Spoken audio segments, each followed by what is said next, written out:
Hey, Daryl here, and this is my daily devotional. In Exodus chapter 14, Moses leading the Israelites are escaping from Pharaoh. And Pharaoh thinks, what have we done to release them? Let's go get them, charge. And so Moses leads the Israelites moving here, moving there, almost like they're in confusion, to help distract the Pharaoh and Egyptians from chasing them. And then when it seemed like they were going to be caught by the Egyptians, this is what Moses said. It's in Exodus chapter 14. At verse 14, it says, "Be still and let God fight for you." I like that. Fact is, that verse is above our bay window in our dining room at home. Be still and let God fight for you. So Nehemiah has returned from being the cupbearer to the Persian king Artaxerxes, and now he's in the process of leading the people building the wall. Well, the enemies of Israel are out and about, and they're watching this, and they begin ridiculing them. They begin mocking them.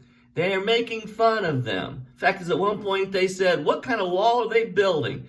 I mean, it's going to fall. So, the people who are really after them are Sanballat, for example. It says, Sanballat,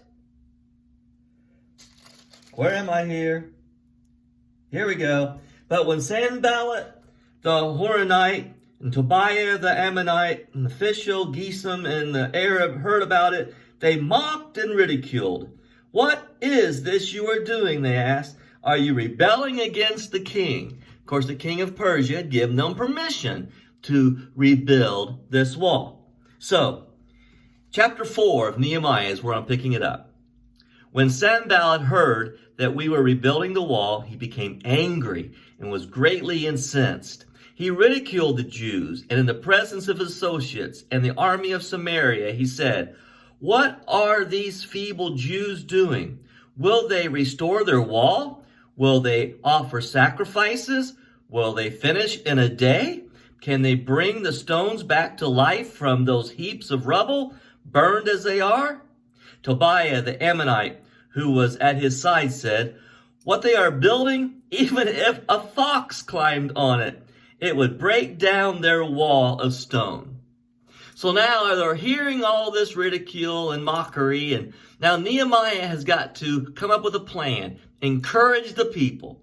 So he says, "Hear, O God, we are despised. Turn their insults back on their own heads. Give them over as plunder in a land of captivity. Do not cover up their guilt or blot out their sins from your sight, for they have thrown insults in the face of the builders." And so Nehemiah comes up with a plan, and you see it here in chapter 4, where there's going to be guards at all the places that haven't been rebuilt. The ones carrying the materials are going to have swords by their sides. So in one hand, they've got a tool, and the other hand, they've got a weapon, and they're prepared for the time when battle may come from these who are casting the insults.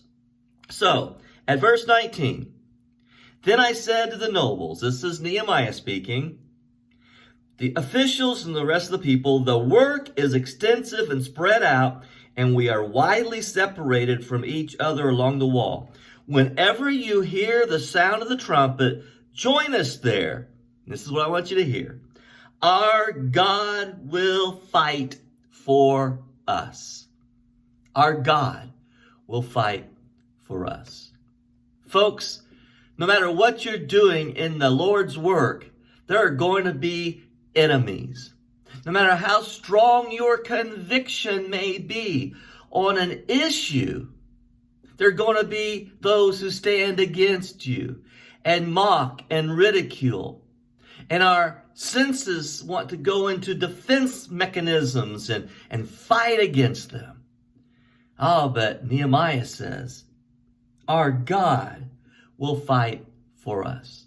Now that didn't mean they didn't have to raise a weapon, and that didn't mean they didn't have to plot their strategy, but God was going to be the one who would give them the victory. Remember that, folks. When you're tempted to lash out, and when you're tempted to go to war, let God fight the battle. God bless you. Good day.